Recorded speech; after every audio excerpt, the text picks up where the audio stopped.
Graça e paz, meus amados irmãos, vídeos devocionais, esse é o número 125, pastor Herbert Almeida, da IMUBT Ferraz, São Paulo.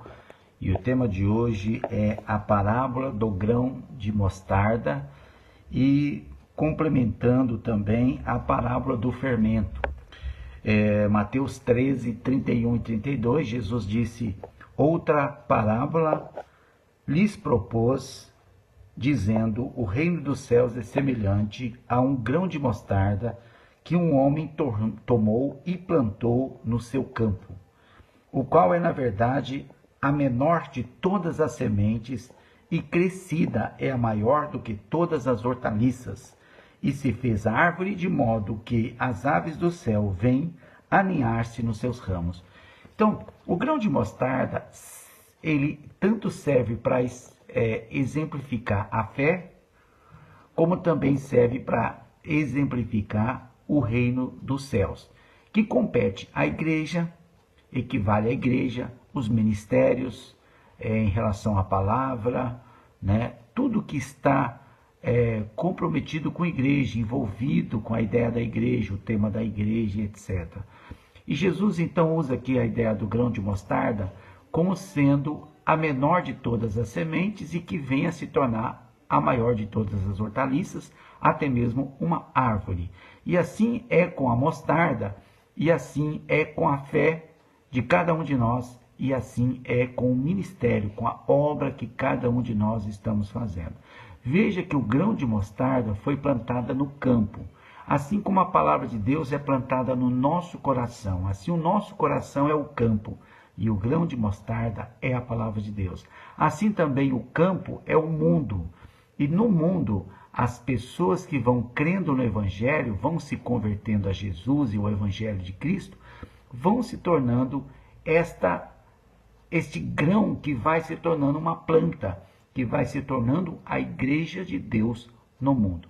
E nesse processo do crescimento, né, o grão de mostarda, que é algo pequeno, insignificante, vai se transformando em algo grande, muito grande, como disse Jesus, e as aves do céu vêm aninhar-se nela. E aves do céu representam as famílias, as empresas, os negócios, todos os demais interesses, pessoas e seus interesses. E as aves dos céus geralmente representam nas parábolas alguma coisa do mal, pessoas más, espíritos maus, gente má, gente maligna, demônios. Mas aqui também pode ser o contexto de as pessoas em geral. Aves do céu, todos os tipos de pássaros, pássaros maus e pássaros bons, vêm aninhar-se, vêm acomodar-se na igreja. Assim também como no nosso coração. Nós temos que ter o nosso coração apenas para as aves boas, para as coisas boas que vêm do céu. Mas às vezes também vêm pássaros do mal, pássaros carniceiros, pássaros maus, que representam os maus pensamentos, os maus desejos, os maus interesses.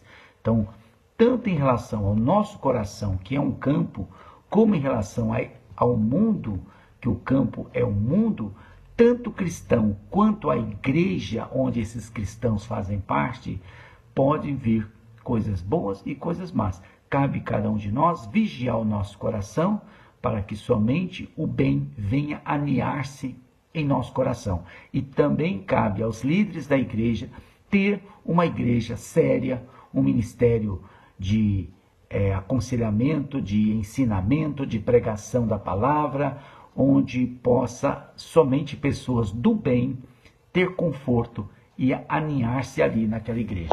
Mas a igreja não é perfeita, como por exemplo a parábola do fermento ilustra. Jesus também contou esta parábola em Mateus 14, 33.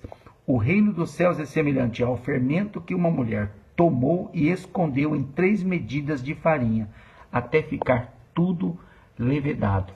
Então, a farinha que é tirada do trigo representa a palavra de Deus, a verdade, o evangelho, a vida autêntica do cristão. E o fermento é aquele lado humano, aquilo que fermenta, que azeda, né? O homem que acrescenta que altera a substância genuína, a substância original, que é pura, a verdade pura, o amor puro. Tudo que vem de Deus é a farinha do trigo, é o puro, é o bom.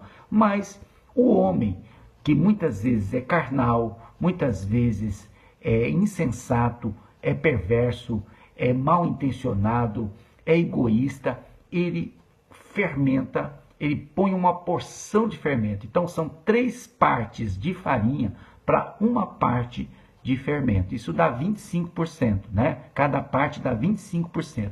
Então 75% de uma igreja pode ser uma igreja boa, mas tem 25% que muitas vezes não é gente boa, não está bem intencionada, é gente infantil, gente criança que não cresce, gente mimada, gente problemática, gente doente que não se cura. Então a igreja de Deus não é perfeita, como muitas vezes nós também não somos perfeitos.